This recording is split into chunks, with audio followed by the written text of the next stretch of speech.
Hi, and welcome back again to another episode of Words with Al. Okay, so I am going to talk about this video will be a bit shorter.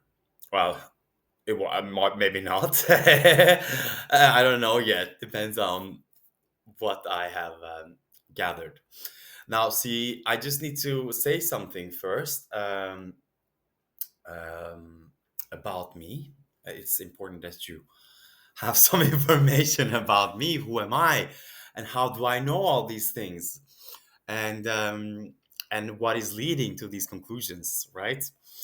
Yeah. So my name is Al. I do speak many languages. I speak approximately seven, eight ish. Not fluent, obviously. I speak three fluent, and the remaining I speak a lot. I can manage.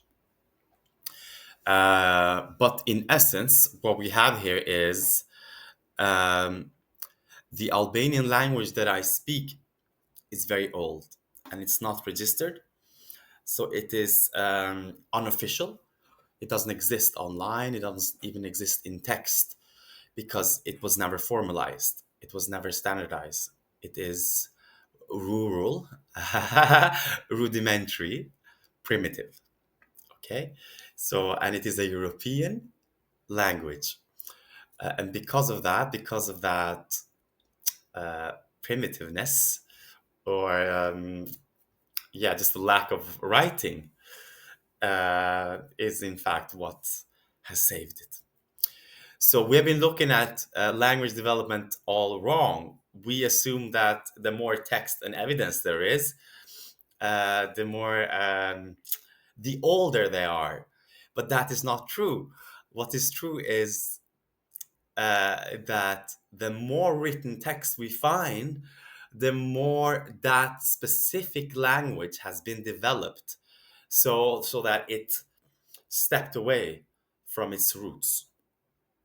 Okay, so in fact, the more written text, the more evidence of it indicates a newer form. Okay, now the sounds are old, but then the development of language itself is new. So that is what I mean. And that is why I have been able to decipher so much, because I speak one of those old Albanian languages. Okay. So even in Albania, they would not get it. But in Kosovo, Montenegro, and Macedonia, they will. Many of them. If you speak slowly and explain to them, they'll see this straight away. Some of them faster, but yeah, a lot of them, they wouldn't expect it, so they wouldn't be looking for it. But now I am, okay? But if you do remember the last video, I spoke, the last word was about ETHÖ. So I had this massive, yeah, okay, so I am a person who is with God. Now that means I am with the source. I am with the source of life inside of me. I am always in meditation, or meditation is become a part of me now. So I can't stop meditating. I'm always in meditation. So I'm always aware of my presence in my body and the sensations of myself. Okay. And that has been what has led to this. Okay. Because I am just with the source inside of me. And so when I looked at the word ether, well, the whole video, the last video, I didn't say much because it's not known. But then I remembered what it is. So this will be the first time in a long, long, long time that we have this word explained. But not only explained, it will tell us a lot about the reality of ether. And ether, yeah, you will see what we will find. Okay, so in this presentation I'm going to talk about yeah, the language of the unseen. Okay.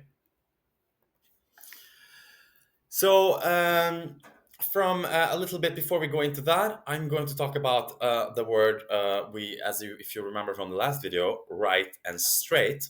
Okay, so I looked at the history, and then it all goes back to the Roman times when they made this word, erect. Erect, which if you were Albanian, you would not think immediately that this is an Albanian word, but it is. Just like structure, strukture, right? Okay. And this is re kte. Okay, re kte. That means new here. So new here, make something new here. Rise a building, build a building, rise a foundation, a shrine, whatever. But it is here, rise, which we then get erect, the later form. This is a later form, okay? Because the monosyllables tells us what is happening. So re again, new, to make. Kte, ketu, here in this place, to build something new here. Symbolic meaning, manifestation, structure, etc., sure. But then this word evolves in various places because of Catholicism. This travels, and not only Catholicism, but even before, during the Roman times, because this recht becomes in German Reich, and Recht, law, in Scandinavian ret, and then in English right, and then last right. Okay, so now we have the whole story of this word and where it comes from and where it is today. Okay, so that's a long journey here. We're talking approximately at least 3,000-4,000 years. Um, yes, and I do want to explain something else, by the way, regard to the previous video, because I stated in the ashes, the word regarding ashes, that it is very old. And the reason why I put such a high estimate, okay, is because I think we have lived longer than we currently understand. So the findings of our modern skeletons, the oldest findings, dates back to approximately 200,000 to 300,000 years. So we have lived in this modern form almost 300,000 years. That is a long, long, long time, okay? Which means the likelihood of us reaching a golden age and being almost destroyed by nature is very high. That's why I lean toward this theory that we were one people and then there was this disaster that almost killed us all. And these scattered groups that lived on mountains and occluded places managed to survive, but only them. And then they built, and then obviously they grew and with time developed those distinct languages that we today call different. But the original, um, their starting points was the same. Okay, they had the same sounds, the same conceptual understanding of the sounds. But then what they did with each sound is something else. Okay. So now let's go on. But yeah, that was it. So we explained erect. I also explained why I am giving so much estimation for the words, because I think that it has taken us a very, very, very, very, very long time to start talking. Okay, because we didn't need to talk, right? We just sensed before. We didn't need to talk at all. We could just sense everything, and that's how we are connected. Okay, so we just think that we're not connected because we're in the body, but we're connected in the psyche. So that's why if you when you think of someone, and then suddenly that person calls you, that is because you're linked in the psyche. Okay, we're all linked in the psyche. We can't escape that because we exist within the same electromagnetic field. Okay, but not only that, but obviously there are many things, but we exist in existence and in a body which has a mind, and all the bodies have a mind. So, and these minds are linked in this field that we exist in. Okay, I hope I'm making sense. Okay, if I'm not, do ask, because I do know that my teaching, or this is not my teaching, this is the truth. This is the truth of man and woman, the truth of life, of our ancestors, um, and it will stand the test of time. Yeah, that's what makes it truth. So this is not my truth. This is not anyone's truth. This is the truth, the only truth. And it is written in sound. So let's go on. Okay, now I need to explain this because this made me cry, okay, a lot. I cried a lot, not sad tears or anything like that, but yeah, okay. Now, this word highlights our reality that has been lost to mankind, okay? And this is a massive reality.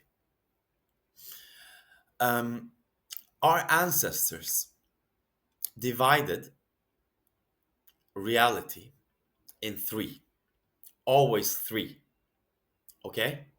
There's always three aspects of reality. There's the body, the mind, and the spirit.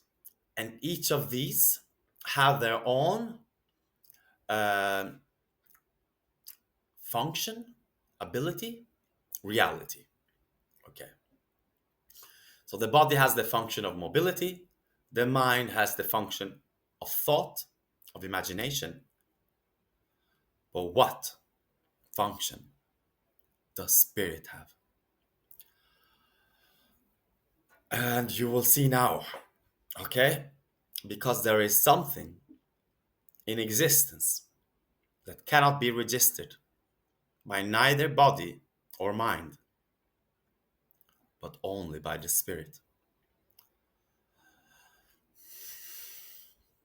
And this is it. So our ancestors realized that we get goosebumps. Why? Why do we get goosebumps?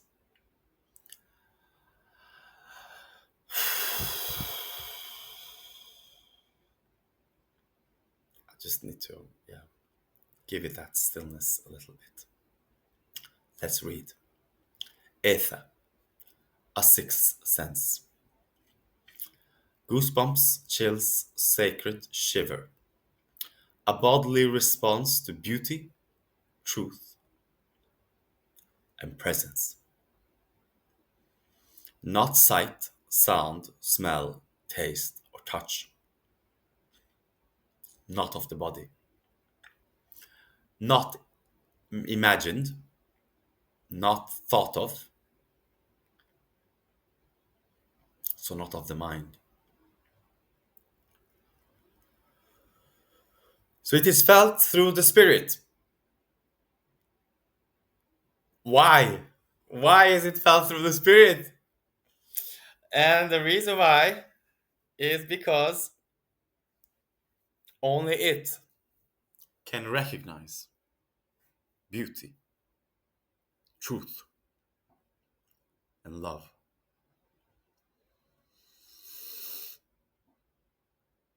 Oh God, yeah. I This has kept me up a lot. Okay, this is so beautiful and moving and touching, and God, I can't cry again. But it is so beautiful. Um, it is something we've lost. This knowledge is lost to us, and And now it's coming back. Now it's coming back. And so this is where we get the words eternal. ETHÖ is eternal. The goosebumps are the recognition of God, of beauty, of love, of truth, of death, of the all.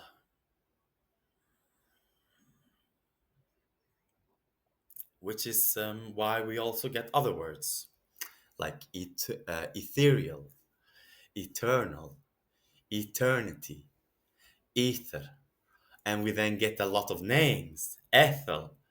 In England, Ethel was everywhere. Ethel, Etheldan, Ethelwen, Ethelin.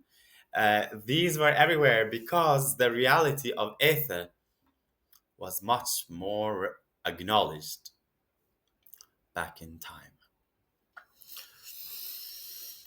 So this, my loved ones, is literally us waking up to the sense or the realization or the truth of spirit. Spirit exists. Spirit is.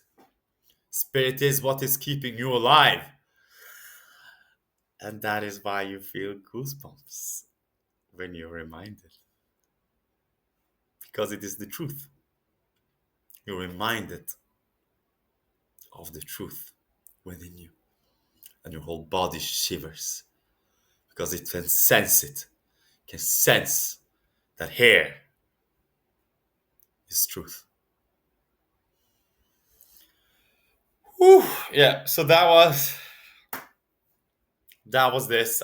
This has kept me up a lot, okay? I was like, God damn it, how did I not see it? This is goosebumps. This is the sense of sense. The ring of truth, where you will sense the ring of truth in anything. This later then became intuition. We lost ether because it was taken over by scientific people who then considered it to be a form of something in the existence that could not be measured. But and then we created a new word, intuitive, intuition. I'm going to look at that word too because I'm going to see what that leads us. But from the first sounds is in, to, you, yeah, yeah, it's in you. Okay, that's what intuition is. It's in you. Okay, that is what it is. But it is not as well explained as, wait, this way. I don't know where the camera will point when I fix this video, but it doesn't tell us about goosebumps. Goosebumps is not something we talk about anymore. So here we go. That is it. Goosebumps is your tool to distinguish truth from false. Okay? So the moment, am I looking at the camera? Yeah. So the moment I feel goosebumps, I know what I'm hearing and what I'm seeing. And it can't be stopped. It can never be stopped. Okay? So that's it. Now, my love, you have a tool to guide you through reality. And follow your goosebumps. They know the truth. Okay. Let's go on. Yeah. This was a bit further explanation there from ether to eternity. But we also find the word aether in the Vikings, in the Scandinavian speaking people. We find this occurring as well. Okay, so this word has traveled.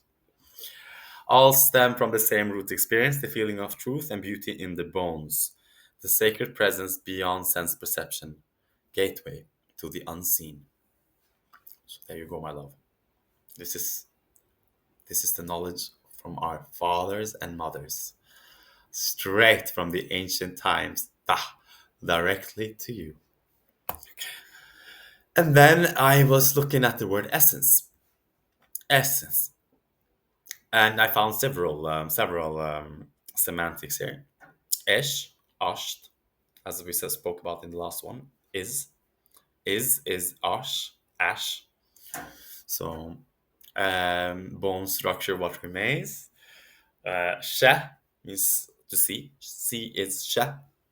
And then you have shen, which is sacred, like saint, or a shite. Shite is also sacred. So this is what we get. Essence is what remains and is seen. It is sacred. It is seeing itself, right? So it is the perception or the intelligence of sense perception. Okay. So it is consciousness. Essence is consciousness. It is what remains and is seeing. Okay. And it is sacred because it is in all. In all life forms, there is consciousness. Okay. Consciousness is what? The intelligence of life. Okay. And that was it. That was it for now. I have so much more to share with you, but I thought that these needed a separate one because they're so big. And I wasn't sure how much I was going to talk about it. But everything that I say here is unscripted. So I'm not rehearsing. I don't have any text here. I'm just talking about what I know. I do my research obviously before, but then I let loose because that's how it is spontaneously arising in me. Okay. So thank you for listening and have a good day and see you next time with more words. Cheers. Bye.